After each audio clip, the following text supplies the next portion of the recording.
Joe, and they say you get some of it, and you do live very well. You have houses all over the place. You live very well. All right, gentlemen, let me just ask some questions about all of this broadly. Vice President Biden, there have been questions about the work your son has done in China and for a Ukrainian energy company when you were vice president. In retrospect, was anything about those relationships inappropriate or unethical? Nothing was unethical. Here's what the deal.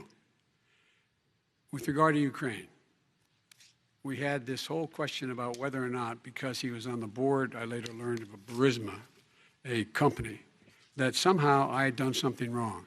Yet every single solitary person, when he was going through his impeachment, testifying under oath who worked for him, said, I did my job impeccably.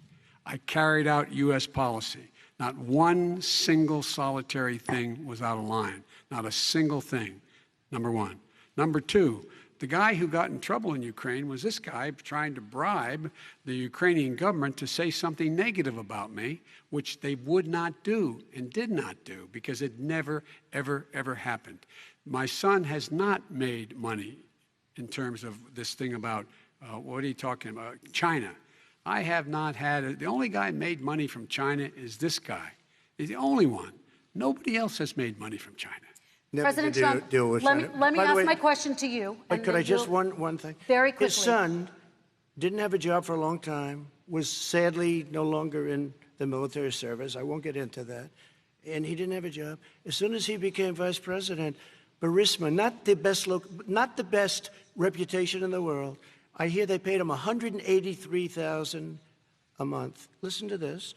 $183, and they gave him a $3 million upfront payment. All right. And he had no energy I'm going to let the vice president respond to that quickly, and then I need dishonest. to get to a question to you. Very No quickly, basis for that. Everybody investigated that. No one said anything he did was wrong in Ukraine. Okay, President Trump, this is for you. Since you took office, you've never divested from your business. You've personally promoted your properties abroad. A report this week, which was referenced, does indicate that your company has a bank account in China. So how can voters know that you don't have any foreign conflicts of interest? I have many bank accounts, and they're all listed, and they're all over the place. I mean, I was a businessman doing business.